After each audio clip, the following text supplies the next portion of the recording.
Maybe it's a short episode. Maybe we should record at the start of this. That's the episode. Fuck. Fuck up. I mean, it's not recorded. I can just slice it. We are tWoTcast, episode 291. Okay. All right, everyone, shut the fuck up. We are Wheel of Time. Reread podcast. Explicit and R freaking rated. Jono's the wild card, always talking shit. Joe's the straight man. He's a total dick. Tom calls in if he's not too busy. We are tWoTcast. You're listening to tWoTcast, the Wheel of Time reread podcast. Now covering Robert Jordan's Wheel of Time, Book 3, The Dragon Reborn. With me as always is Jono! And I'm Joe, and Tom is 99% of the time here too. Is that a Study math. Yeah, seriously, study the math because I've got some questions around that math. That's a real All right, number. maybe 95. Maybe 95. It's 1 out of 20 he misses. What's our timeline? What are we doing here?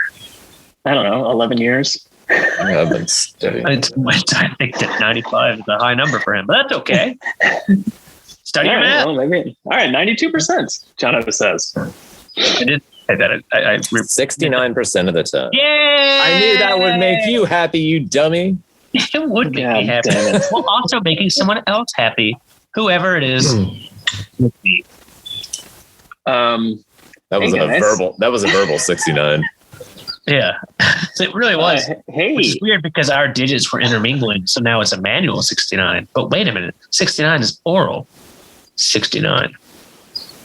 Fascinating. Emmanuel Oral 69? Yes. How does With that digits. work? Hey, Joe, do you know what the number 6 looks like? Yeah. Do you know what the number 9 looks like? Number Yeah, you can 9. tell it's the 9 Number 9? in Uno because the line is drawn underneath the smaller good side of the about smaller Uno. side of the number. Oh yeah. Do you think Uno plays Uno? Wait, what's the line under the 9 in sex and the 69? The bed. This is the bed, the headboard. Oh, or your, Yeah, yeah. I guess it's the headboard. That makes sense. It's horizontal. Or have you ever seen those like weird porn things where like, I'm going to hold you upside down, bitch? Like that just seems Well, excessive. if it's the 6, then the line is under the larger side of the number. So I think it would be So like it's- a huge deuce. It's just the floor. Yeah, It's a huge deuce. huge deuce. That's the only line I know in sex.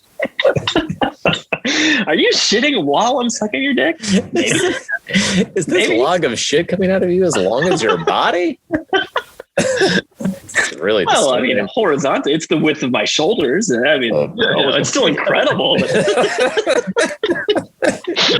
It an also achievement had that you don't have to knots. exaggerate. Yeah. What a bizarre fucking tangent. Good to start go to this down. episode. Hey, Well, let's guess talk what? after Joe this has week. no small talk. Oh, What are we talking about? I got reading. I have started Rhythm of War, book 4 of Suzanne Branderson's books. We mean started. You told us before that we recorded that you were like almost done. Yeah, You mean I Branzo started. Sanzo? Yeah. Oh, sorry. Yeah, Susan I started Sarandon? between the last time we started and now. Suzanne Saranderson is her name, Tom. Suzanne Brandersson. Did you know that Brandon Sanderson started a podcast? What's it called? We It's should called- have him on our podcast to promote his podcast. That makes a lot of sense. Who do you think's got more episodes? Us. Yeah. We do. At any rate, because he's not busy enough, I think, right? You need to do something clearly. else. It's like It's like- we're determined to not let Jono talk about reading Rhythm of War. Oh, it's sorry. fine. How's your it's Rhythm okay. of War going? So I'm not going to spoil it, but I've enjoyed it a lot and at the same time very frustrated with all of it. And again, it's pretty much if you read book 1 and liked it, you read book 2 and liked it, you read book 3 and liked it, you'll probably read book 4 and like it. And at the same time, be massively irritated. Only 88% of the way done, according to my Kindle. But at the same time, so formulaically beautiful and so formulaically frustrating. That's it. Take that for every other Brandon Sanderson book, I imagine. I mean, yeah, that's kind of par for the course for Stormlight so far. I mean, and I like the series, so this is coming from somebody that love the enjoys. series. He's my top 5. He's in my top 5 authors, right up there with Jordan and King James. Fantasy authors or just authors of all time and space? Well, yeah, because that's a big one. Yeah, you're pretty limited. You're pretty limited. Jesus. That's a dickhead comment. I thought we were closer. Is Robert Bourdon on that list? I'm only telling you the truth. You know what Number I mean? 1. When you call me pretty, that's good enough. But yeah. I mean, what about Dr. Seuss? What about Beverly Cleary? What about that guy that writes Beverly Cleary? What about that guy that writes the Curious George? George? Yeah. I mean, yeah, it's written by George. The monkey writes the books, Tom. Have you read those? Clearly written by a monkey. I'm just saying, I have a really broad palette as far as literature goes, and Jono seems to be. We don't call them broads anymore. Right? After Beverly Cleary joke, we got it. You like broads. But anyway, so loving it, frustrating. A 1940s gangster that loves young adult literature about a girl and her dog.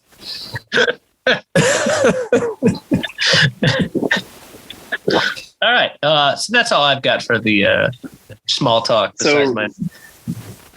I wish I could talk specifics with you, but I know you don't want to do that, and I technically don't want to hear it. But like, it's really disappointing to hear that all the characters are still like depressed and fucked up, and I'm just like, what the fuck? When are they gonna? All of them. I'll be honest, Jiz Nicolan, which is still the best name, and I feel like Sanderson was just kind of like, subtle wink and a nod, like, you should support my podcast to us by naming someone Nicolan. By naming somebody Jiz in the colon. Yeah, like she's not. She seems to got it because she's got her shit together. Dalinar has always had her shit together. Jiz Nicolan. Dalinar mostly has Dalinar colon mostly has. Well, I mean, Dalinar had some issues going on at the end of the last book, but I felt like he kind of worked through them. Yeah, largely. That's why I'm disappointed to hear that he hasn't. You know what I mean? Like, I feel like every book he's mostly good. He's mostly good. Why are they still not like? But Kaladin and Shallan just cannot stop being so fucking annoying to read, while fascinating. Like, it's just, and also, and this is one of those that maybe Joe's gonna be ready with the edit button. We all know Steve Godecki from Jordan Con and many other things. Wonderful person. Unfortunately, he passed away. Yeah. Nicest guy in the fucking world. There's no reason to edit this out so far, but go on. But I was delighted to find out that there was going to be like a little subtle nod to him. But by subtle nod, I mean Steve Godecki, the Radiant, is a moderately important character. And like he's not like important for like his actions, but he's kind of ubiquitous for a lot of stuff. And honestly, it takes me out of it, and not in a way that I enjoy, because I think of Steve Godecki, not like in a good way. Because I know the guy. So you have the unfortunate read through, as I will as well, of knowing that person. But if you didn't know that, it wouldn't take you out of the book. And I think that's maybe the problem. So you're saying like just reading his name jars you out of the story. I don't know the right term, because I mean, like Steve Godecki was wonderful. I mean, he recorded so many of our shows and helped out with that. But like, there's that's true. Times that it just seems like when Sanderson does, quote unquote nods or whatever towards people, it seems like the most just over the top, right? Like it's really on the nose. I feel like most. Yeah, like book 14. It is weird to like know he's how. He's like Innkeeper Hash. No one will know who that is. Yeah. And you're just like, oh, you mean that Hash? And Tom hit the best one. Like, bow, right? Like, damn it, that is just fucking bow. Oh again, that's a perfect example actually, because that one pulled me out of the book a lot. Like every time I read bow, I was like, just call him Demandred. Like you're fucking my brain up. Like, I honestly can't read it and not think about it. Wasn't there a contest or something there to get named after that, or he just did it to do it? No, it wasn't like. Well, some of them were contests to get just like your name dropped into the book, but like bow was like a beta reader. Yeah, okay. Like so he took care of like a lot of the people that helped him like edit the books down and like gave him, like very good, awesome. So there's a number of like people we know from JordanCon that Sanderson knows personally that were like put into the books. Matt Hatch being one of them. And they but stayed Val on was for his just other like books. such a huge character, and you're just like, Jesus Christ, it's so like obviously his name. Like he didn't like elongate it or change it to something else, or like it's just his name. Like, it's like, and then Joe O'Hara came in, and Joe O'Hara is secretly Jim Androl, and you're like, that is really weirdly on the nose. And it kind of takes me out of the story. It took me out of it in book 14 when they kept cutting away from the fight to do Monday Night Last Battle. We were the announce team, and they kept name checking us and naming the podcast. Like I thought that was weird. Yeah, no, that was strange, and I enjoyed it. And it made no sense. Like, at the same time, it just seemed out of character for him. Yeah, it was weird. Yeah, can you smell what the twat's cooking? That doesn't make sense here. Not really good.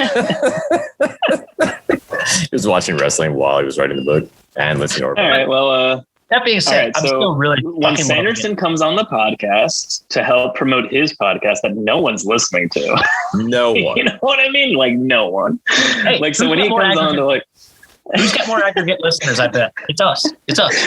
Wait, have you listened to that podcast? Sure, I'd be curious to listen to that. I haven't listened to it at all. No, I just heard that he made a podcast. I have no idea. Now you're promoting it without him even being here. Why was he promoting it by not knowing what it's called? Just between the three of us, and we're not going to broadcast this to anybody, but I would imagine that podcast is rather dry.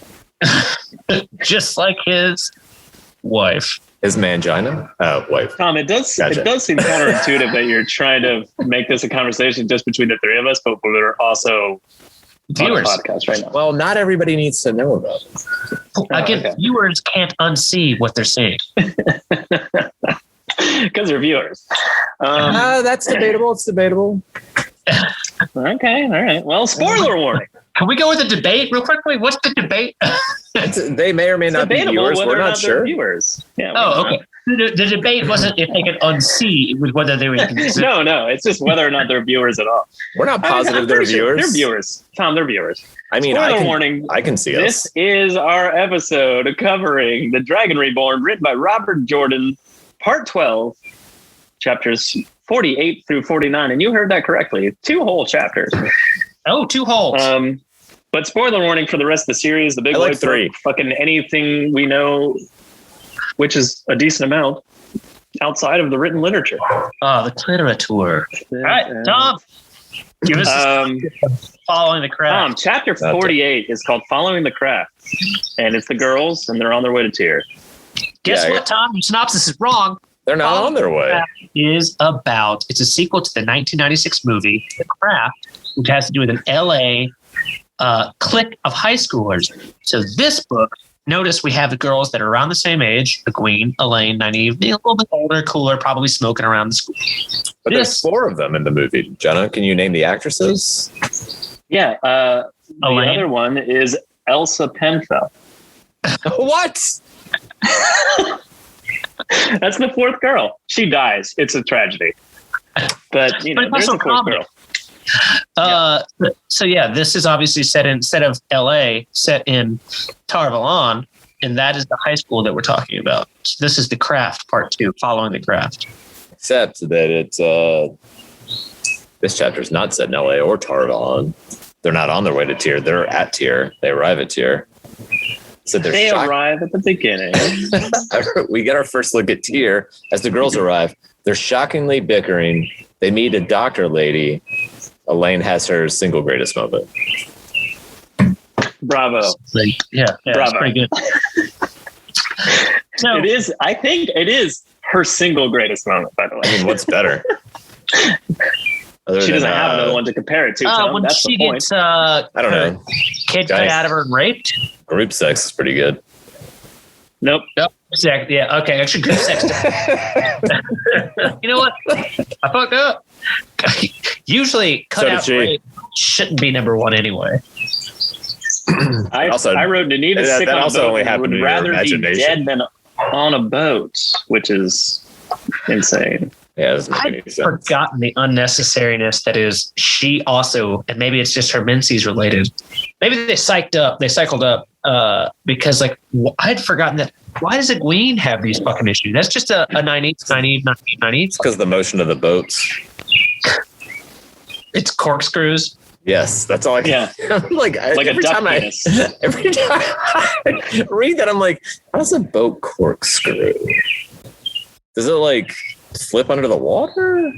Yeah, that's right. No, I mean I get it. Like There's a lot of whirlpools on that river. Forward. Yeah. And they just like spin around and then they pop out the other side.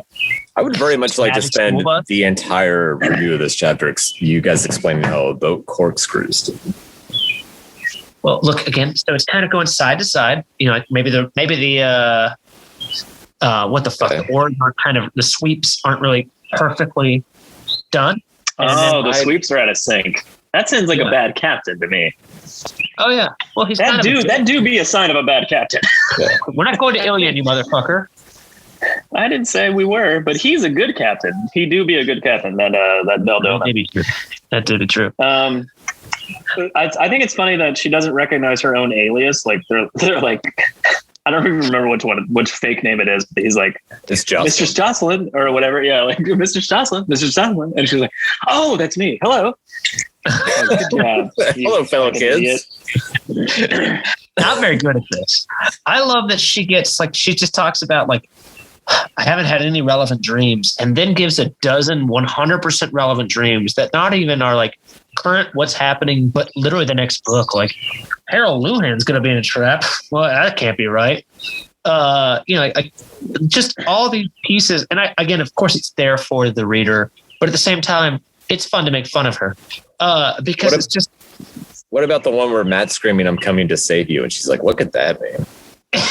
I think it's no. I wrote Tom. I think you're wrong on that one. He just says "I'm coming," and I was gonna say like, what do you think about this sex dream with Matt in it? That's a good point. He just yells "I'm coming," and maybe that's why she's confused because he keeps screaming it, but he's wearing pants. I'm coming, and then he's just suddenly dicing with the dark one, which is weird. He's gonna be all sticky down there. That's not good.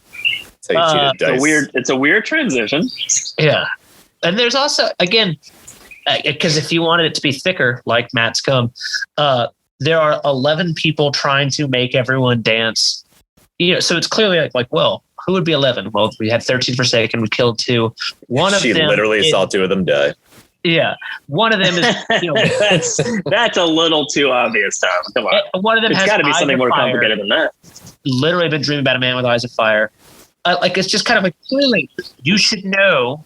As you should have earlier, as you've heard the fucking poem from Baron, that Balsamon is not the Dark One, it's Ishmael. Or any one of the Forsaken, choose your own fucking choice. But it's just laid out so thickly for her, again, like Matt's come. And it's just, I wish I would have a nice, normal dream. I'm trying to figure out what the fuck, like, she's just so, again, intentionally, such a fucking idiot. Oh, and they're also bitchy as shit between, like you said, the high schoolers here in the craft or part 2. This is obvious even on a first read. Like, obviously, we know way more now. We've read the books multiple times and gone all the way to the end, but none of these dreams are very confusing, right? So they get off the plane. I wrote these dreams are very confusing. And it's very odd information. You should have just left it at that. And I would have loved it. It's very confusing. They're all written as riddles. I've read this book 14 times and I still don't get it. I don't get it, Tom. What's obvious here? So when Matt says "I'm coming" while running, it's come. All right. Yeah, it's a sex dream. I said that. All right, figured it out. All right, that's again, all. Very riddles, very riddle-like. It's very riddle. I don't know. It's very riddles. The captain wants her off the boat fast because they do nothing but complain and vomit. I wrote. It's very important, no? He's not wrong. Fair. Yeah. I just wanted to get that in there because Jono was about to be like, and they're there. And I was like, wait, there's one more important thing to say. Elaine here. This is like Elaine's top-notch chapter. She's like, you should go look for a thief taker. Which great idea. That's actually not fucking wrong at all. And then she doesn't bring it up later, and then somebody else suggests it for her. Yeah, She has the idea, even though the other two traveled with one for a whole book. for a whole book. Yeah. Just kidding. It was Yeah. a whole book. Well, I mean, she is The very beginning of this book. Yeah, but it's the implied time. Really not that long ago. Yeah. It's the implied time. They did spend a lot of time. They traveled very far. Oh, you know what? very We long know time one of to get those started guys. on with this man. No. But thief catcher versus thief taker. Tell us the difference, Julian Sander. No one cares. Sanderson? Julian Sanders. Sander? Is that how you say it? I like that she Sander? says that this is a great city, and obviously a great city, but it's not beautiful. Like, distinctly not beautiful compared to like Tarvalon or Camelin or something like that. But then she also says, but the Stone of Tyr is just like this impressive fucking carved from the power thing, which is kind of awesome. How do you picture the Stone of Tyr? Fucking Stone Mountain. It's just like over everything. I guess I picture Stone Mountain, but more steep, where like the sides are more straight. Is that how? and I presumably don't. I doing range shit. really picture it as just like a giant mound. Is that what I'm supposed to be saying? Well, it's not supposed to be That's like, how they describe it in this chapter right here. She's like, it's a barren. She describes it as a mountain that looks barren, like there's nothing on it, and then it's it straight dominates up the horizontal. yeah. I've never gotten any picture in my mind of Tyr being a beautiful city in any way, shape, or form. It's just the docks, Correct. the stone, and the mall. What Yeah. yeah, Mud which is- streets and the shit. Mud street. The Stone of Tyr, and then the Did I docks. just step in shit or mud puddle? We don't know. And I feel like when Rand eventually leaves in the next book, and like they start to ride out, they're like, "Man, look at this muddy shit town." And then like 5 seconds later, they're gone. Like It's the Stone Contrary Ring's like, to, sorry. no. Well, remember, Rand, like the Stone of Tyr runs the entire length of the fucking city. So, like, starting in the mall, which is the closest to the fucking water, it gets kind of slowly better as you get further from it. You go to the mall to where Matt will eventually be fighting Komar, which is kind of it's still lower class, but actual free people because it's actually Tyr still has serfs almost. Like it's Wait, doesn't Matt fight Komar in the mall? no, he walks out of it. Remember, he doesn't think the women would be. Oh, gotcha. But anyway, so like then like there's kind of like middle class, then the merchant class, then the lords, and then the actual like high lords. It's like almost it should be reminiscent almost of Carrion in that like it's 100% segmented, but instead of it being you wear stripes or not, because Carrion's still like a free fucking nation. You can just be free to be Right, poor. yeah. This is not so much. I was going to say, contrary to Elaine's later part of this chapter, when she does something awesome, she does something extremely stupid, as she always does, and puts her foot in her mouth and is like, well, it's carved from the one power. The Aes Sedai of this, blah, blah, blah. And like, they ate the Aes Sedai here, and you should be, and like, maybe we shouldn't be talking about the fucking one power, you idiot. It's fine. It's a guided tour. I'm with Tom. Joe's trying to be his fucking same old, putting She down fucking women's sucks. self. And she's done. It's me who's the biggest advocate for women's rights. So, Once again, Jono's got to It bring us falls on back from the Jono's brink. shoulders. So they don't go to an inn, but again, one of the things here, this is the thing that pisses me off about Nynaeve, and I love Nynaeve, so this is saying a lot that I'm even mentioning her shortcomings. She just goes like, we're not going to an inn, and she's like, I'll know it when I see it, and I'm just going like, just fucking tell them what you're looking for, Airbnb. and you'll have two other pairs of eyes helping you look for it. Number one.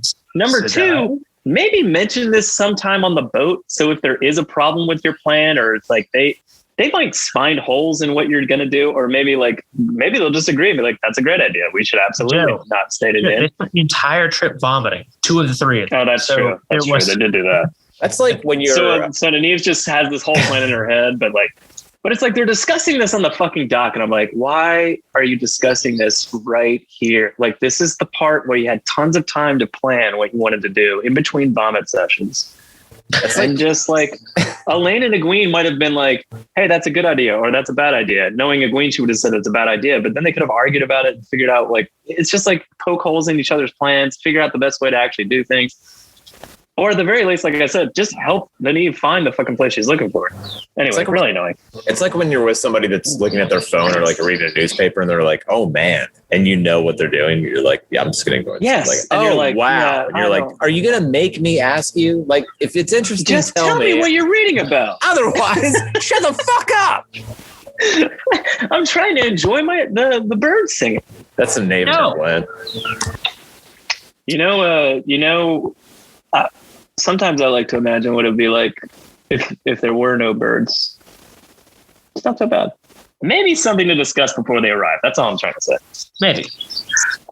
So as we said, Nynaeve's got a plan in mind, which is just a weird, I guess it's not an Airbnb, just It's a VRBO, Jono. yeah. So I like when she's up there, she's like... Sorry, Jono said it's an Airbnb, but I guess not. It's more like if you went up to somebody's house and you knocked on the door and you said, have you ever thought of opening an Airbnb? Yeah. That's true. It was the first step to Airbnb. It's like, I noticed by your mailbox that we're in the same profession. How about I stay here tonight? My address also has a 7 in it. It's the weirdest thing. Like, she sees someone selling herbs and says, you know what? Let's walk around back. My stomach's kind of fucked up. I'm going to debate herb usage with this lady. I think it's funny that Nynaeve is like, did you not see the herbs in the window? And I'm like, they didn't even know what you're looking for, you fucking bitch. Like, what are you talking about? We're here. What do you mean we're here? Did you not see the herbs, you fools? Like, okay. Fool of a two. Sorry, Jono. Continue your point. She goes around back. Yeah. Knocks. No, continue your point. I cut you off. Oh, no. But it's literally it. She goes around back for no fucking reason. They tie their horses up. Not important now, but will be later. Go in, knock on the door. Come and knock on the door. And says, hey, do you practice? What? It's the dumbest, most unnecessary scene of like, all right. It's weird. It's so game show? Yeah. High school debates? I don't even know what to compare it to. Ding dang dong. They ding dang dong. That's the new ding dang dong. Stay at the world-renowned Plaza Hotel. Guess of ding dang dong. Stay at Dr. Lady's house. Guess of the new ding dang dong. Volunteers stay at the world-renowned Wise Mother Woman's Dwayne house. Home. They find a wisdom wise woman, and then I wrote, they fake a stomach ache to get in the door. Classic Ferris Bueller. Well, they actually do. All right, I'll work with that. But they do have stomach ache. Except like Egwene's like, my stomach doesn't hurt. I just wanted the lady to open her door, and one of them's like, and then like a fake dummy rolls over in the bed. And I can only picture. They set up this elaborate Rube Goldberg machine to get her to come outside. Picturing Nynaeve walking inside and then like miming being sick, and Elaine's outside with a keyboard pressing buttons, and it all makes like sick sounds. And then she's like, what's the name of the principal in that Rooney? Principal Rooney.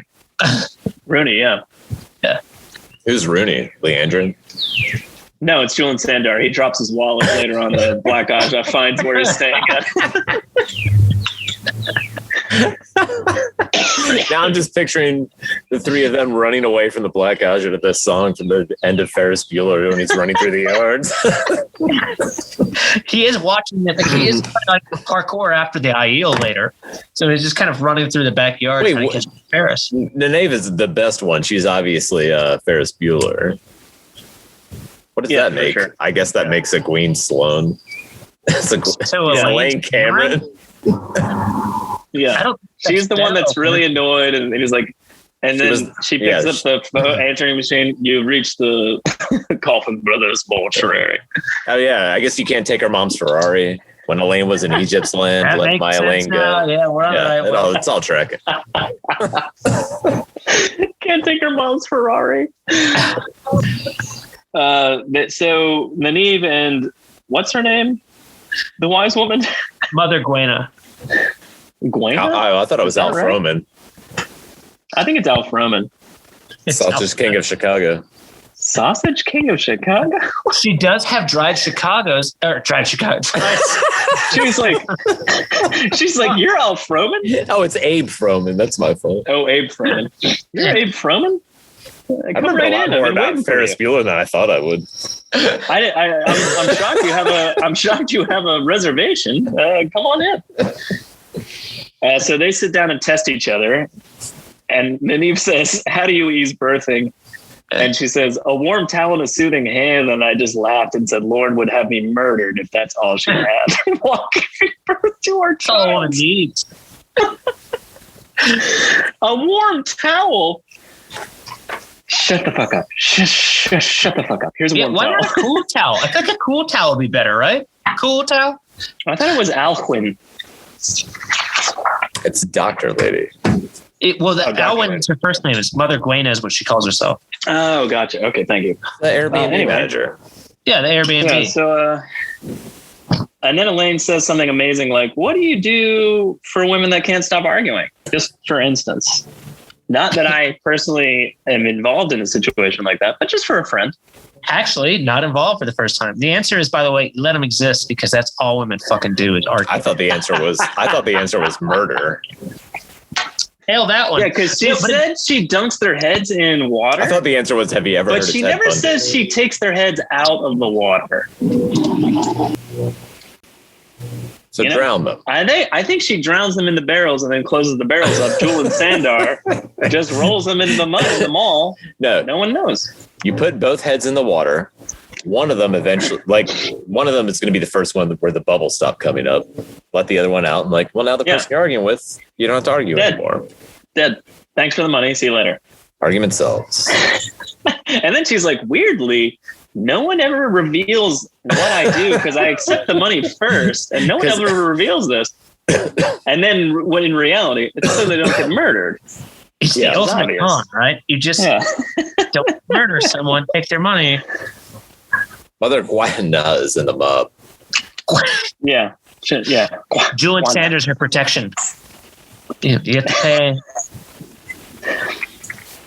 It's actually really very obvious. She does say, on a weirdly obvious, but to the reader, to the viewers, but a serious note, she's like, most people come to me for bad dreams right now. I don't know why.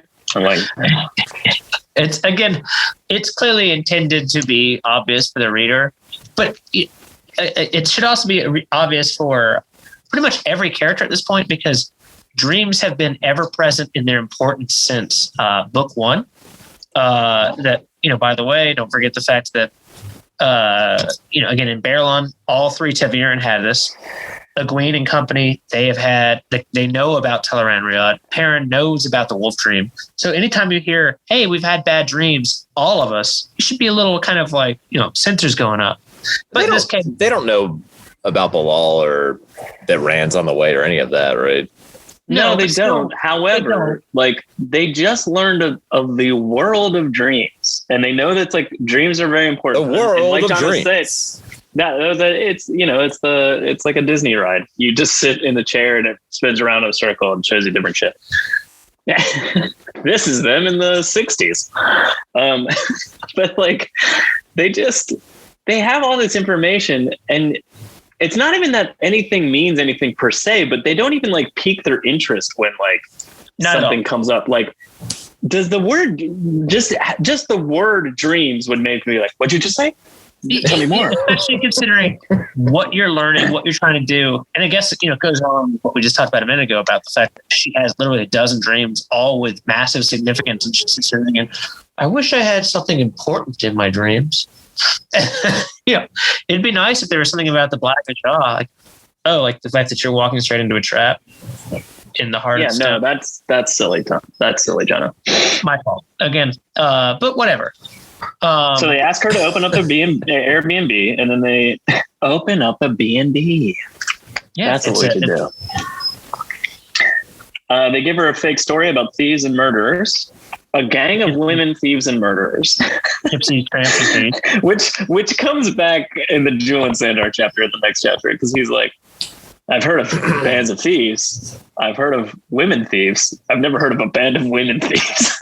That's how a friend of mine would steal your food, or at least like half a bite of it every time he saw anybody eating. He would just be like, "Oh, I've had pizza before and I've eaten pepperoni, but I've never had pepperoni pizza. Can I try that?" But he would do it for literally every single thing that you were eating. You just divide it in two. Yeah. And so he's never had them combined. Can I try that? very rich. It worked every time for like 3 straight years. It took us a long time to catch up. Did you guys have a different meal every time? That's brilliant. Fucking brilliant. Never had the same meal. No. I've had honey mustard and I've had chicken fingers, but I've never had honey mustard with chicken fingers. Can I try that? I like how at the end of the fake story about thieves and murderers, Nudi's like, "Oh, and they're dark." Just as an aside. I do love everyone's just talking like dark friends aren't really that important, right? I mean, people are evil enough on their own without pledging themselves to the dark one. Okay. I do like how she kind of belittles the dark friend part. She's kind of like, well, people murder and there are thieves and blah, blah, blah. But like anybody that I've known that's actually a dark friend is basically an idiot. True. Like, damn, you're not wrong. She's clearly met Pater. Yeah, the fucking kid from the middle of Andor. And then is Pater's return the most inexplicable thing that happens in this book? Yes. Why did they call that book Pater's Return? I just love when the wise woman is like, I've decided you need a man in this. Just like, she doesn't go, she listens to their story and goes like, well, what about your men? Oh, your men were the ones who were murdered? I've decided you need a man. You need some dicks. Just like, not even like, just like, you seem like capable women. Yeah. You seem capable and you're the only ones left standing and all the dicks got stabbed, but I'm gonna go find you a new dick. Yeah, Why? here's dude. Why? All right, chapter ends. You manipulate people as well as Moraine, Egwene says, like a complete bitch, and then Elaine slaps her in the face. Biggest insult ever. I mean, you could, like, he does say, like, Nynaeve's face just goes white because she, of course, Egwene and Nynaeve know each other so well that they know exactly which buttons to press. And Egwene is blatantly doing this to piss her off. And Elaine's just like, you go too far. Yeah, I mean, this is like great shit here from Elaine. This is why I liked her as a character. And then, she just slowly just kind of starts. Yeah, and then she got hit in the head and some of her brains leaked out. There's a tiny Elaine character. Forgot about that. And, she only has like moments of clarity. It's fine. She's still okay as the peacemaker here. Don't hate her. It's like, like you get in a horrible car accident and they have to resuscitate you and bring you back to life. And they're like, you were dead for 7 minutes and you're never the same. That's how it is. That's all it is. There you go. And then she's like, we must live together. God damn it. And they're like, fine. Yeah. I mean, I'm talking about books where we have to live together or die alone. It's a ripoff of Lost if I ever heard of it. Oh, wait, I'm sorry. The Ugh, fine was my comment. Fine. Good job, Elaine. That's what I wrote. Good job. God damn it. For doing something worthwhile. All right, chapter 49. A Storm in Tyr. It's an Egwene chapter. Shocking. With a Matt icon. With a little bit of Matt. And by a little, I mean a decent chunk of Matt. And we're back in Tyr. All right, I wrote, we meet Julian. Julin. I think it's Dweeline. We meet him and they set him hunting the Black Aja. Matt and Tom arrive in Tyr and find Komar on the first night. That's lucky. Matt kills him. Tom gets COVID-19. Let's start with the most important part here. Julian's hat. It's described as a flat, conical hat.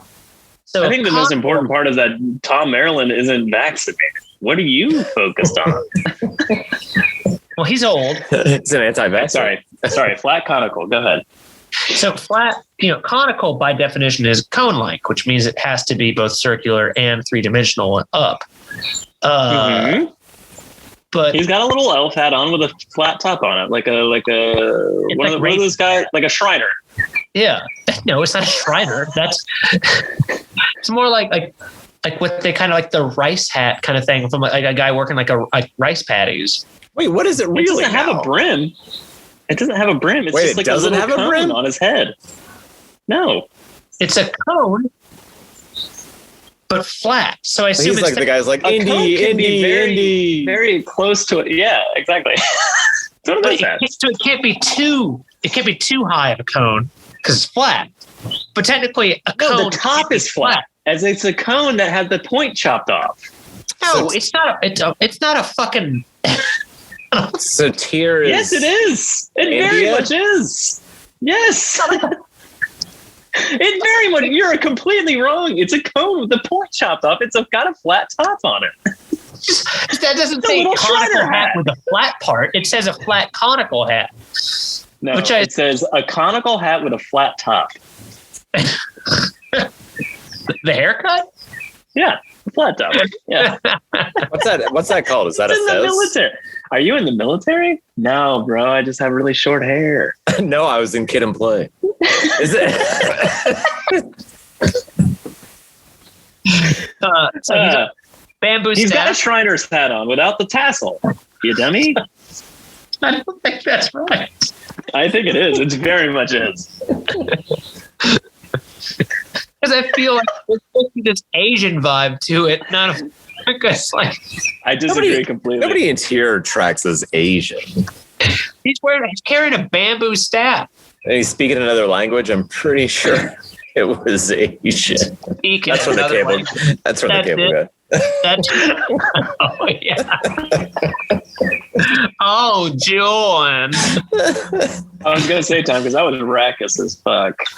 I know this. And so you said it's a cable guy, and now all of a sudden, no, it's just raucous, but it's not you that is raucous. Anytime I quote that part from the cable guy, no one knows what it is, and they're like, "That's super racist." And then I'm like, "It's from the cable guy," and they're like, "No, it's not." I'm like, "That really is," but it's like the smallest part that nobody ever noticed. So we'll get this. All right, goodbye. Who is the main character of the cable guy? Jim Carrey, right? What was Jim Carrey in Ace Ventura 2? Who else was in that? Swan Song. Who is? Wait, who did we cast Jim Carrey as?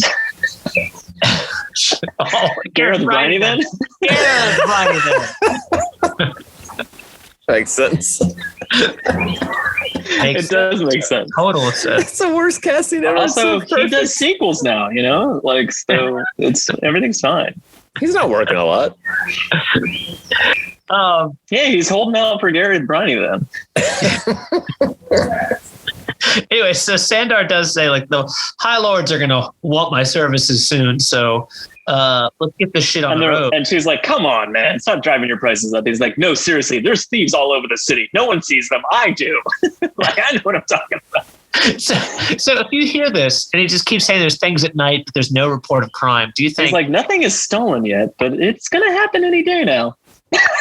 Is he a good thief catcher, or is he perhaps losing his mind and saying things that aren't there? It's either the Isle or it's Ocean's 11. Yeah, or both. And they just take the fifth. How many clans are there for the IU? So the entire vault of the Bellagio was cleared out. That's not right. But no, by entire, I mean 1/5 of the vault of the Bellagio was cleared out, which is very strange. There are 13 clans, one the Jin IL. All right, so we're down to 12. One of them, though, would be Coolden's group. So now it is the IU 11.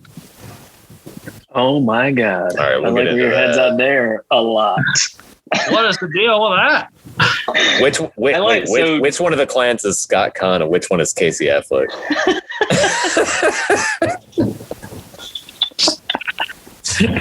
Literally a midget in 38 states. Hey, what about the other 22? Wait, 34. Is it clans or seps? Wait, clans are the big, seps are smaller, and yeah.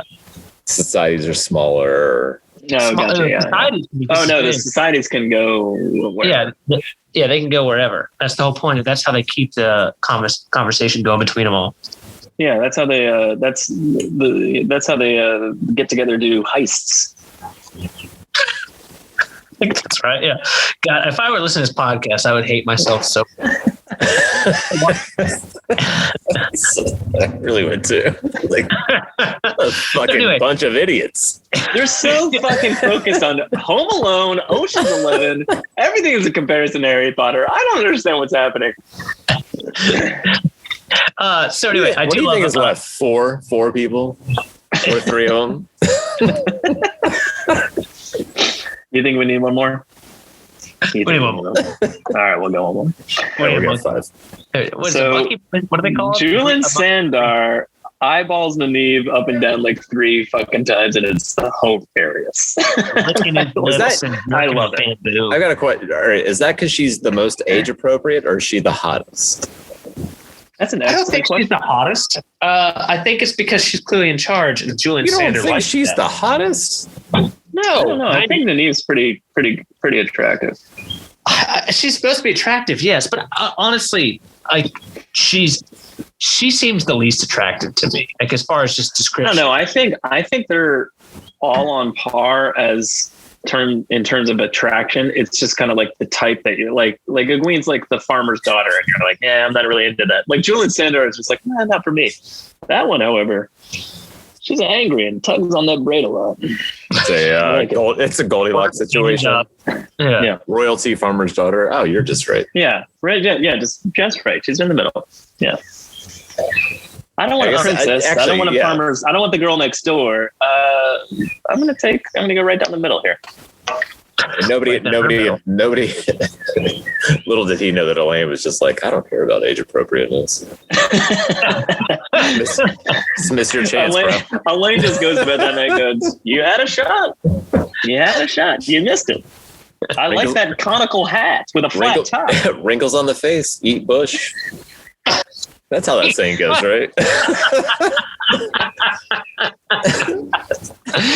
Technically, so does Nynaeve though, because I'm no wrinkles, stone face, eat bush. You know what they say? It's two bird bushes in the hand or something. I don't know. You know? Yeah, I know that. Yeah, I know that phrase. Everybody knows. You know that one? Two bush birds in a hand. It should be noted, Tom's the oldest on this podcast. Wrinkles on the face, eat bush is definitely his house. I see. It's a house rule. That's it. I get it now. It's the only way I can get anything done. I don't even know what I'm talking about. So anyway, they talk about how long Sandar he's like, I can help you. I'm not trying to drive up my prices, but I do truly think that I'm going to be very busy. So whatever I do to help you guys out, I'm going to need to do it quickly. So I think Nynaeve's negotiation is fucking perfect. Like she's so serious, and he's like, "What are you charged?" And he's like, "I mean, I barely charge anything." Which, by the way, interesting gambit. And then he's like, I would recommend the least value here, and she counts out a fuck ton of silver. And they're all sitting there like, what the fuck's your deal? And she's like, these are dangerous. They will kill you. They have killed a dozen. They will do so again. And it's just perfect how serious she is. And also, unfortunately, I completely agree, actually. I was going to say something along the same lines. She also can't take the other end of the deal, which would be to get, she would have to give him, the rod that shoots balefire or something. Yeah. What are they? They're just like, well, here's the rod that shoots balefire. I guess you can have this chunk of it. Or technically, these things could be worth chop off the end. I don't know what it will do now, but we probably broke it. But here's a piece. There's this plaque of a sleeping lady. You can jerk off to this point. Fall asleep holding it. He ends up just in the world of dreams, kills him. I wrote they asked him a bunch of questions. Sorry, yeah. I wrote they asked him a bunch of questions that ultimately hire him, but not before impressing upon him how dangerous it's going to be. And it's the first. Not that this move to stay with her with Mistress Gwenna isn't a smart move, but this feels like whatever. The point being is she goes out of her way to be like, look, I'm not kidding. Like, this is very serious. It's a very good example of how I wish they would communicate all the fucking time in these books. That's kind of what I'm trying to say. So, but like, she kind of goes out of her way to be like, this isn't just dangerous. These people will murder you. And if you're caught, they'll find us. And if they find us, they'll murder her. Like, this is not a fucking joke. Like, which very serious. Unfortunately, I don't even think it's ironic because Sandar, unintentionally betrays the fuck out of him, right? I mean, he gets caught. And gets caught. Well, he gets compulsed. Yeah, he gets compulsed. Yeah, like Aquaman and a fish. Yeah, like, whoop, whoop, whoop, whoop, whoop, whoop. Can you swim over here? And he's like, sure. Oh, the name was wrong too. To take you. None of them died. So it is like they will compel you and have you kill us. Oh, okay, that's correct. Yeah. Do we ever see Christ. Mistress Gwenya? She could die. I mean, we see her when she might be Tom, dead. Matt and Tom get there, and he's got. Oh yeah, she but gets after Matt and Tom, she gives him the Pfizer vaccine, and one of them gets shoved into a barrel, and then she rolls the barrel out the back. Yeah. Just into the mall. What is this, a dead body? Another dead body in a water barrel? What do you think halfway through this book, Robert Jordan was just like, I don't know what to do with Tom for the rest of this book. I guess I'll give him the flu. I guess I'll get him sick. And I'll just write him out of the end. Yeah, because he's very concerned about the girls, but Matt's like more so, and then like therefore it's just overshadowed by that. And like he's just like, listen, Matt's got the luck, he's got all this stuff going on for him. I'm just gonna get him out of here. I guess that needed to happen. Matt needed to be with somebody that was sick in order to get into the house and have her trust him and figure everything out. Exactly. Yeah. We're also talking about a chapter that hasn't happened yet. No, but let's keep this like real quick. I love this idea for another episode, which I will completely forget in one beer, of like almost like the things Robert Jordan does to waylay a character, right? Like so this is a very interesting example that's kind of like makes sense, but at the same time, like, does it? Like, when else does a character get sick and just drops off? Can't think of any. I think it's in book 2 when Fane gets sick and leaves Fallen. I'll tell you the top 2. This is the top 3 things that Robert Jordan does to get rid of characters: headache, rape, weather. And on that point, what happens to Matt after the heist or after? Why isn't Perrin in Camelot already? Because it's snowing like a lot everywhere, and he can't get there in time. I don't know. Why is McQueen doing more things? A lot of headaches, like a lot, like so many headaches. It's very true. You wouldn't be able to do anything with those many stones headaches. Dropped on his head when Deshaun takes over every door. It's debatable. A lot of rape too. Well, when you're knocked out, I'm pretty sure that head massage led to a lot more. Head massage. You're the only one that makes me feel better. Secretly a Forsaken. I So can't he wait. sleeps and walks into the Stone of Tyr, into the heart, and then she finds 13 Black Aja, and then she's like, and then Leandrin just like goes and smiles at her, and she's like, oh fuck, and then she gets startled out of the Tel'aran'rhiod. Fascinating. Also, it seems like a really bad plan from them because I mean, this isn't just a dream. This is literally happening in the world of dreams, which means they know she's there. It just seems, That's why Leandrin smiled. They don't know she's in Tyr. Like, yeah, but she knows that she's using the world of dreams. She knows that they know that Tyr is a thing. Like she knows, like there's a lot you can extrapolate just from Egwene walking into the heart of the stone and be like, oh fuck, you're here, like, and then disappearing. Like they're like, fuck, it's working. Well, also, they got all our amazingly subtle hints that we're in Tyr. What would Leandrin extrapolate from Egwene just laughing and calling the Dark One a dummy in the middle of the Stone of Tyr? That would have been the best. She should have just done that. Overconfidence. That's what she would know. But also, she should have just been like, the Dark One's not real. And started cackling, and you're like, holy shit. And she made it still in her mind. But from an actual point and of I'm view, reaping all the benefits. And then Leandrin just fades behind the column.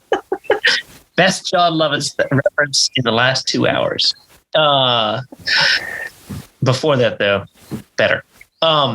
there's also the fact that, like, obviously these are only 13 Aes Sedai of the dozens more, and they could have easily told the Android company that, by the way, Egwene hasn't been seen in a week and a half or whatever, so she's probably on the way. So they would know to be looking out for her. How would they communicate that? Yeah, communication important. Messenger bird. Just go through the fucking world of dreams. They all have a goddamn one.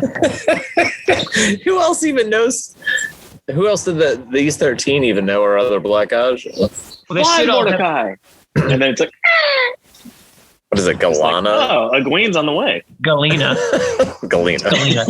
But they all know 3 people. There's no way 13 is. Yeah, the lady that sold us our car was named Galena. What? The dealership. That's a real name? Yeah, we sat down. It was Galena. I was like, Did you just buy a new car? Did you say she's Like in Black February. Aja? Under your breath, like just to your wife? Yeah, I just turned out. I was like, she's Black Aja. What color car did you buy? Black. Fucking knew it. Well, that was easy. You're going to a dealership and you're talking to a woman named Galena and you're like, well, I'd really like a red car. She's like, well, all we have is black. Yes, I would like a red car too. 40. And what the years ago, viewers now it's didn't black. see is that I raised my eyebrow after I said that. Oh yeah, that was critical. Your acting So anyway, skills. Egwene bolts upright in bed and they're like, what the fuck happened? And she's like, someone was peeing over the fence. What I mean is they're waiting for us. They're waiting for us. They knew the whole time they were waiting for you. No, but they know. That's why but you're they staying know at this that they Airbnb. know, Tom. But Tom, they know now that they know that they know. You know what I mean? But they already knew that they would know that they knew. That's why they're at the Airbnb. Oh shit! Or You're right. did they? No shit. Anyway, we cut to Matt Yeah. playing stones with Tom Well, on a boat. going faster and faster. Not vomiting. I wrote. Not bothered. This, No is, one even this is bothered. this is a direct quote from Matt. Hold on. I'm riding on a dolphin real doing quick, hold flips on. and shit. Joe, you got a great No, point. not that good, Tom. Come on. Is I it have possible jokes, but that they're the not. women They're are not pregnant. The women are pregnant. That's why they're seasick, and then they lose the kids. Oh, because of the corkscrew effect. Getting sucked out of them. I don't know where we're going with this. I feel a little uncomfortable. No, not sucked out of them. It's not a vortex. Corkscrew. Or an abortion. Abortion. Yeah, like a Pulled duck out. penis. Like a duck Pulled penis. out. Like a corkscrew. Anyway, Matt says this exact thing, which I think is very interesting. Should leave that sound effect. He's talking about the captain. He's talking about like trying to get there as fast as possible. And he goes, if he's not making the best time he can wring out of this butter tub, I'll marmalade this gold down his throat.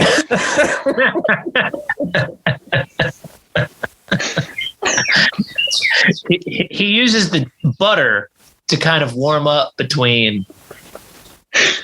Do you know the difference between jam and And I was marmalade? like, you can't marmalade a gold down someone's throat.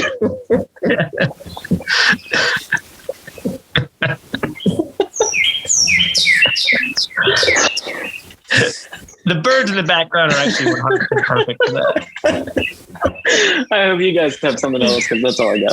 All right, so I'm yeah. kidding. I have many more notes. Continue. Oh god. We're running out of time. No, the Matt chapters. This part of the chapter is fun. Yeah, this This is is a a good fun part. part of the chapter. So, Now he's back been to the calling good for part. speed. He's been calling. He is on the fucking. This we're is so the bad. tale of Matt Trinkle. We're mixing our Lonely Island metaphors. Gambling with the dark one. He yells, he's coming.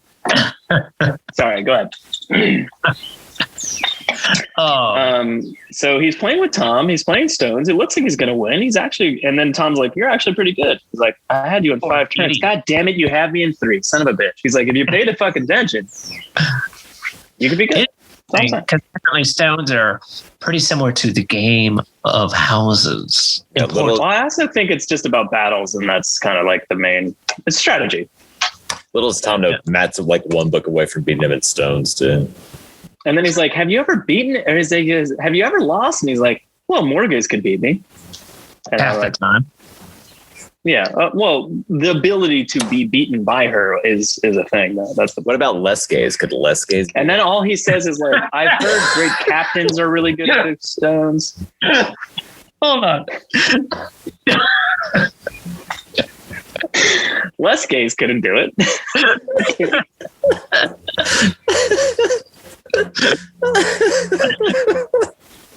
Fuck.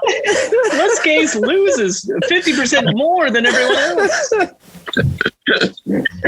It shouldn't be funny at all. That's some dumb shit I would say. I fucking love it. God damn it, Tom. If you say another joke like that, I'm going to marmalade some gold down your throat.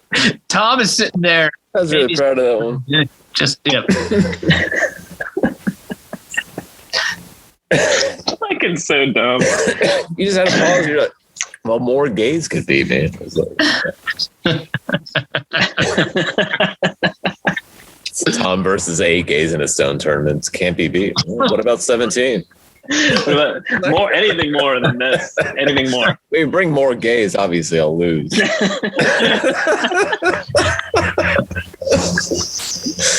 You only beat so many gays.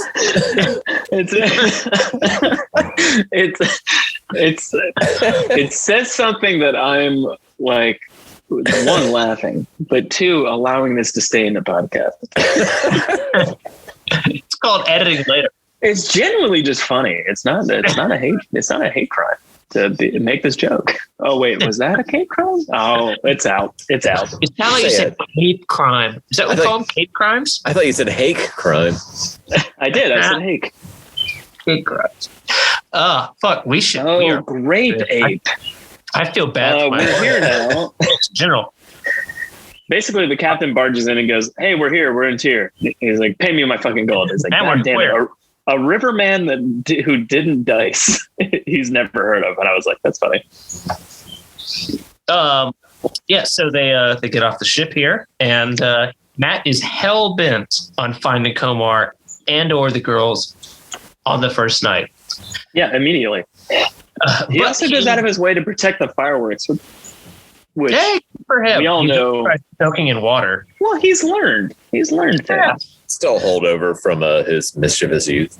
I wish I know we had for any other reader on the planet, there's enough scenes of Matt testing the fireworks and pissing Tom off on their travels to get the point across. But I want them all. I just I want to see every dumb experiment Matt was doing at the fireworks. What if I put it in water? And then he lights it and Tom's like, "What are you doing?" And it just fizzles. And he's like, gasoline. Look, turns out that one was real. Apparently, it reminds me of apparently when they say we can't let the fireworks off in a rainstorm, it's not just because it looks better on a clear night. It's because when they get wet, they don't work. That one was real. Turns out the mayor wasn't a dick. Other side. You should have seen 13-year-old Matt when he learned to masturbate. 12 years old. Like, what if I used this? Better yet, it doesn't work in the rain and he's just out in the front yard. Just slowly turn. It's so good. It worked. It worked. Despite being wet, it's not the right type of wet. It makes more friction in the butts. What is this? And that's why he's in the rain. Matt was determined to find the girls and Komar on the first night. He did. He just didn't know it. I heard Komar and the girls. I mean, Komar that's his name. Yeah. So they go out looking immediately. It gets super late. That's what a pirate says when he orgasms. he walks right by 3 inns, and Tom's like, "You've marched by 3 inns. Like, we're too exhausted for this. We need to go sleep." And he's like, "Fine, fuck it, one more." And they go in, and that's where Komar is. What's funny about Komar? Oh, real quickly, to go backwards. Oh, wait. Yes, but yeah, he sees Rand. He does. Does he see Rand here? Yeah, he sees Rand, but doubts his sanity. Oh, yeah, you're right. And then he goes in and sees Komar. But yeah, go on. Like he mentions kind of that, like, sorry, first off, that they want to not he's like, we're not going to check the mall. These fucking girls would not at all be here in the mall. And that's why they walk into the actual gates and get that first in. And Tom's already starting to cough. By the way, he's already got COVID, which means he gave it to the entire fucking, yeah. He doesn't have full blown COVID. Just symptomatic. He's not a super spreader in that yet, Jono. He's just getting Matt sick because he's right next to him. It's definitely and every person they interrogate and talk to. God damn it. And this is the problem with America. Anyway, just so get vaccinated. That's vaccinated. Anyway, so they do, like you said, get to the inn and find Komar. What's funny about him is like he seems, and I think we mentioned it a couple episodes ago when we see him the first time, is like he's like apparently a large, intimidating, like either lord or merchant or something like that. He seems like he's like a perfect villain. He's only in 2 chapters and dies pretty fucking fast, but he seems like evil enough. Like he should have almost been more interesting or like a holdover from another chapter or something. I kind of like that. I kind of like that he's built up to be like something bigger, and then just like Matt accidentally kills him. Like it's kind of, I don't know. It makes it seem like it's more dangerous, and then suddenly it's over. And you're like, holy shit, that was abrupt. You know, like, and it's a really cool style of writing. I think I like that a lot. He's also insanely easily fooled. Well, in fairness to Komar, he's easily fooling everyone else by like doing apparently just one sleight of hand trick and throwing the same dice over and over. And the question is whether he throws 3, 4, or 5, depending on the game. Like he will play with your dice. He's clearly rich, clearly like whatever the fuck. But like, it just seems like such a weird like dichotomy almost. Like it's such a weird just blowhard douchebag. But at the same time, no one wants to fuck with him, and no one even said, how is it he always wins the big hand? Could it be sleight of hand? Like, no. He's a merchant. That's impossible. He's a merchant. What are you insane? It's impossible. Yeah. Sleight of hand. Have you seen his fingers? They're sausages. He has enough wits about him to like constantly be changing dice out and palming them, but at the same time, it's like, you better not have heard of them. I haven't even found them. Shit.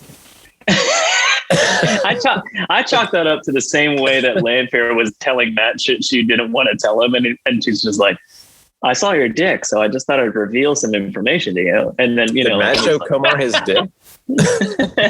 No, it's the same thing, bro. It's just like he has this way of being like disarmingly asking a question or saying something, and people are just like start answering before they think straight, and they're like, wait, what? Oh, god damn it, I wasn't supposed to tell you that. Anyway, the innkeeper's complaining about Komar. He's dicing as a nobleman, and he's winning all this money, and he doesn't lose, and blah blah blah. And he just keeps fucking winning, and that's like, I'll handle this. Even after Tom's elaborate demonstration of how he's palming dice and like switching out the dice, and Matt's like, I got it. I'm gonna go gamble with him. I loved the idea, by the way, that they just keep throwing the same, like just over and over, like, like 3 6s, 2 5s over and over, just like 20 times in a row before someone says, hey, someone's cheating. Because that's kind of Matt's plan, is just to grab the dice real quickly so Komar can't like switch them out for another set of dice. It would have been really fucking funny if that just happened before someone says, well, maybe, like Matt was doing. Yeah, exactly. What Matt was even saying in that moment was just like, well, worst case scenario, these come up the same and I don't lose. It just gets re-rolled kind of thing. It also, I just like when he walks to the table and he's dressed as Matt is dressed, and the guy's like, fuck you, bro. And he's like, what about this gold coin? And he was like, never mind, gold talk. Oh, come on in. It makes me really question. You rob your master, you bitch. You Byzantine bitch. The fact that like there's no like this, because most countries, instead of like Outlander, we give you, other than again American passports, Outlander, we give you total autonomy. As long as you pretend like you've got a sword, you must be rich. Here in Tyr, it's just like, you guys are pieces of shit, and he's a foreigner and therefore worth money. Like it just seems so fucking weird that they're just like. He also calls Matt an Outlander. He's like, you're clearly from not here. He's from Andor, where you're from, theoretically. But West you End, are also an Outlander. Anyway, Matt uses the weighted dice and he wins, and it's fucking amazing.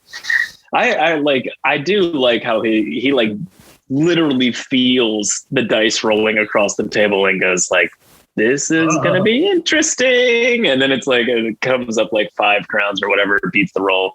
And he's just like, he just decides to push his luck, and he's like, if you've harmed those girls, and he's like, I haven't even found them yet. Well, God damn it. Hey, wait a minute. It is total like Bond henchman here too, where like, you know, he like I don't know.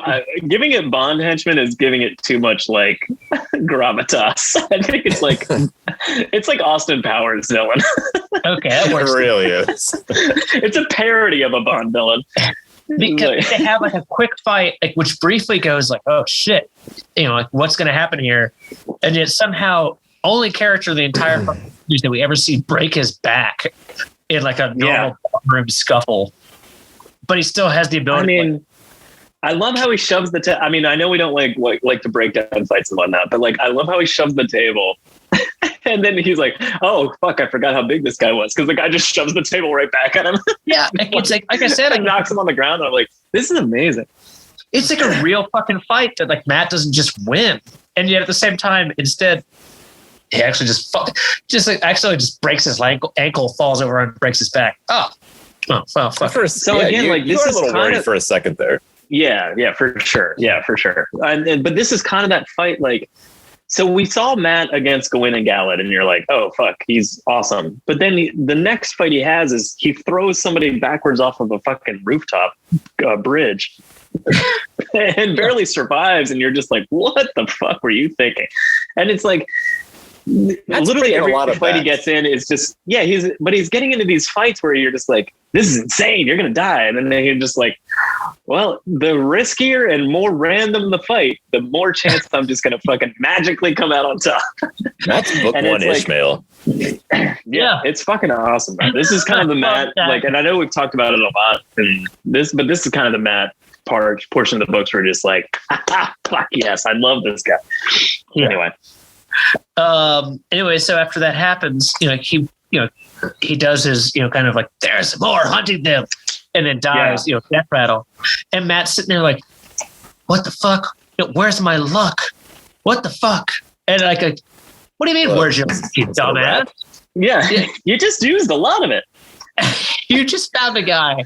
Your luck just defied weighted dice, let alone surviving the fight that ensued afterwards. Where's my luck? Your luck's pretty good right now. 14 times in a row here. So, So does Komar know about the Black Aja? I don't know. I don't think so. I think he's just referring to. I assume there's other Komars in the city, although that never really plays out. Like, I assume there's just more assassins. Harold and Komar too. What go to White? Harold's there. I mean, who was the first? Who was the first person that ever directed this group? They didn't do it on their own, right? Who was in charge of them? I mean, probably Danny Ocean. It's not the Ocean's 13. All right, that worked. This time they get Julia Roberts involved. Boo! Which Forsaken originally was like directing Leandrin to do this. So it was Ishmael, right? Oh yeah. Yeah. By definition, it's got to be Ishmael. And I'm assuming they're still following his orders. So, but there's also wouldn't know about Robin doing something. So that's why I think Robin sending multiple people after Lane, because he has other machinations going on, like, is what makes that plausible. Again, we never see the fruition. We never see the conversation where Robin sends Komar to go kill Lane, and he's like, "Oh, and just FYI, there's like five other guys. There's like 12 other guys. You're not the only guy. It does explain why Komar gets a tear, and he's like, I'm just gonna fucking drink and gamble. Those other guys can handle this shit. Well, there's also Bilal. That's right. That does explain that. The Netweaver. I haven't even found them yet, or started looking. Because I was just going to drink and gamble with my weighted dice for fun. I would actually want to know how Komar got. Like, he had to have gotten there like 3 hours earlier, because like Matt, it took him 4 hours to. Yeah, and Tom even says like that we got here quickly. Like, that was not the boat captain's fault. Like, that was a fast fucking trip. Like, that was insane how quickly we got here. And he's like, Komar could have had a faster horse and this and that. And I'm like, well, what are the chances of that? You did? Yeah. Faster Fair. horse. Yeah, like a faster horse. Yeah. They're just one and done. They're out real fast. Maybe Next- instead of writing next song. Erringil, like if you look at the map, right? Here we go. Erringil is directly east. John, it's Maybe. adorable. You think we can see that, you know? Just kidding. It Really doesn't matter. I was really hoping, like, I'd forgotten how east, it's directly east. I mean, there's really nothing faster than going straight to the river unless you can outrun a fucking, I don't know, Pony Express style, get like 30 fucking horses. That's what he had. Just a Yeah. carriage with like 8 horses up front. It's like, yeah, Just take me to the river as fast as humanly possible, horses. Well, the car is 50 horsepower. Yeah. so anyway, So you Matt must. realizes- So the innkeeper is like, "You got to get out of here. The defenders are coming. Don't worry about it. I'll tell them it was some other outlander, but that's really tall with red hair. No one will know." no one will know it's a guy from my dreams. And again, guy from your dreams who looks like Rand. Fuck me. I wrote. He said, "Don't worry about it. He was naked in my dreams. I mean, just in my dreams." I want to see that CSI episode. Like, it's complete. Like from the whatever the tier guards point of view when they show up and the innkeeper explains exactly who killed the guy and he's like, I've been dreaming about that guy too. It's like a 3-episode arc. I don't want to gonna go on CSI. I immediately, the second you started describing that scene, I just immediately needed the Law and Order, like gung gung, and then the next scene, and then they talk to the guy down the street, and they're like, "Hey, man, I don't know. I was just working the boats, and like all I found was this barrel with a body shoved into it." They're Wait, going we to have start another thinking dead Rand body? was a serial Go. killer. Well, there's also like, By the way, I've had a lot of crazy dreams about this tall red-haired man. Gung gung. But what about the other 30 patrons there? They didn't see nothing. No, they've all had the same dreams. But I do think it's really cool. I do think it's really cool that Matt, shorter, like, dark-haired guy. No, I do think it's really cool that Matt like works out how his luck actually works, like pretty quickly. You know, like he hasn't had this ability very long, and like unlike all the other fucking characters, it's like there's something going on in the world of dreams. And Egwene and the neighbor are like, that probably doesn't mean anything. And Matt's like, wait a minute, I've noticed very quickly that my luck works best when it's random, like dice. So if I do more random things, I'll get the results I want quicker. I got it. It's just really cool that he like works it out so quickly, and every other character in this book is like, so tell me more about wolves. And you're like, God damn it, parent. Yeah, in fairness, random chance. He's just, you know what, it'd be funny if he was wrong too. It seems like it works by random chance. I mean, it's part of his. I mean, he's it's even in his like, character. that's He's even always how I looking for found the Promar. angle. Yeah, that's true. Yeah, that's true. It is built into his character, but I just like that he's like, I got it figure it out fast. I need to look without a pattern. Anyway, so this chapter keeps going, but they keep searching for 3 more days and 3 more nights. In which case, Tom gets sick, as Tom mentioned. That was a weird sound. Yeah, that's when he gets full blown AIDS. That's when he gets full blown lightning, AIDS by lightning.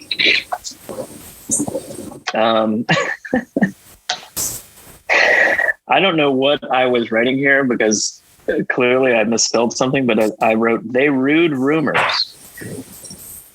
I think it was they rode rumors. They heard, I assume.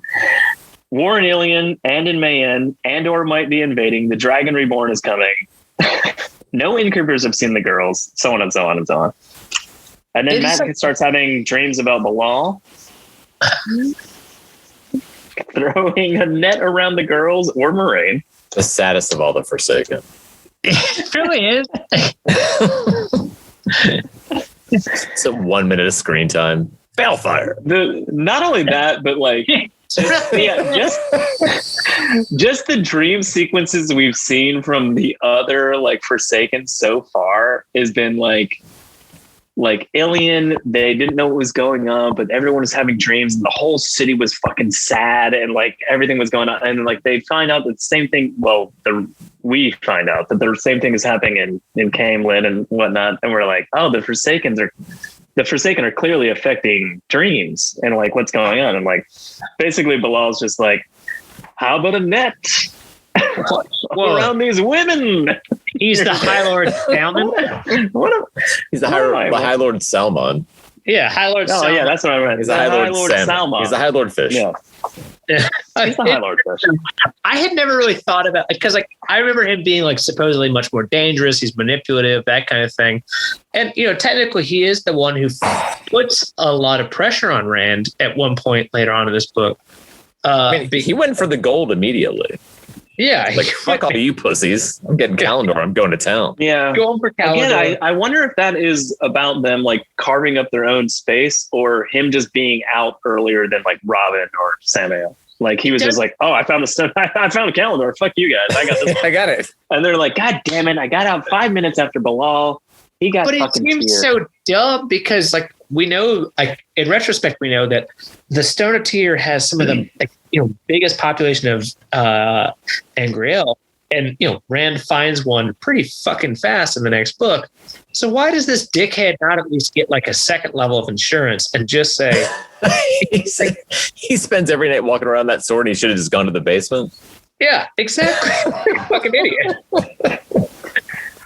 That's a really good point. He's sitting on a mountain. He's sitting on a mountain of Terangreal and Angreal and shit. Also, all you but guys none of them is as know, important as the one I can't touch unless I have a Rand skin glove. Well, guess what? Get the other one. Like there's a nuclear bomb and I don't know the codes, but right there in the basement is 10,000. Correct me if I'm wrong, but does Rand not find a key to the Choden Cal in that room? No, there's not one of these. No, it's okay. Rudian. It's Rudian. Okay. Yeah. Which does make the question applied, and I guess what's his dick does it later on, Asmodean. But it'd be really funny if that was just because it's shrouded still, Rodian. But it'd be really funny if someone just totally forgot about that area too. Like, huh. Oh yeah, the IO waste. Oh, I get it. But yeah, he's just a dumb fuck just sitting around like, I'd like a hand-to-hand battle once he gets the strongest weapon, the second strongest weapon ever created. That's when I want to fight. Yeah, it's a gamble. I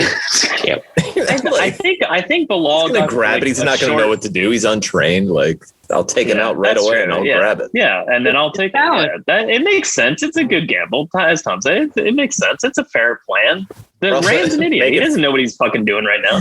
Making fun of the other Forsaken, like bunch of pussies, and just go get a kingdom. And like Bilal went for the gold, and like this clearly didn't work out. They all had a better strategy. Yeah, fair enough. Like literally every single one. Or did they? Or was this the best shot? In fairness, had? The only worse strategy than this was to wear a mask and try to rape a knave of the other world for no goddamn reason and get turned into a plant. You're a tree now. Agnor literally was it Agnor or was it Baltimore? Literally just got out of jail and he's like 90. He's like, I'm gonna fuck. I think it's Baltimore. Yeah, Agnor is the one that fights Rand. Yeah, you're right. Agnor fights Rand. Yeah. What a great distillation of his plan. Like, what are you going to do? I just got out. I'm going to put on my Git mask. I'm going to put on my Git mask and I'm going to the opening of the bore. I'm going to fucking go to town. Tree. I haven't had sex in 3,000 years and I look 150. With instantly turned into a tree. So that's tWoTcast for this week. If you have any comments or questions, the best way to find us is on Twitter @tWoTcast. And listen wherever you get your podcasts. You can email us at twocast@gmail.com. I love that every time I'm like, oh, should I do the next one? Someone does it before I fuck it up. tWoTcast theme brought to you by Taffy Bennington @SeamWithTaffy on Twitter and Anarchy 101 on YouTube. And also everyone's favorite musician on #Twitter time, Androl @Androl Ginhold on Twitter and Androl Bartatime on YouTube. We're on Patreon at patreon.com/tWoTcast. I know you enjoy the show because you're listening to it, and it's been going on for an eternity. It's not your You know first what? one. We have some new patrons, but You owe due us to money. technical difficulties, I will call you out on the next episode, and I apologize. What a technical difficult. Well, the technical difficulties are that I don't have my computer or the internet, and I'm doing this off my phone right now. It'd be really funny if in the next 2 hours, like as soon as we post this, we just lose 2 patrons. Someone's like, fuck you. Join us next week for the Wheel of Time Book 3, The Dragon Reborn, Part 13, covering chapters 50 through 53. I'm Joe. Say goodnight, Jono. Good night, Jono. And Tom. Study your math. Keep the change, you filthy animals. That was shockingly professional. Among the first to start, the tWoTcast was so smart to lovingly bash our favorite books. But that was long ago, and now they've grown the show, and now they got us in their hooks.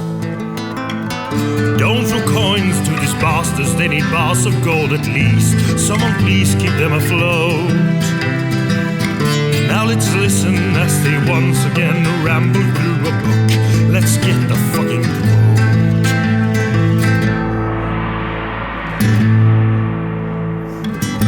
One of them is Tom, but he is barely on. Sometimes he calls into the show.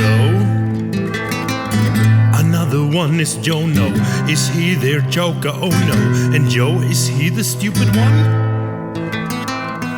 Welcome to the tWoTcast. We will share our love for books and all our hate in every episode.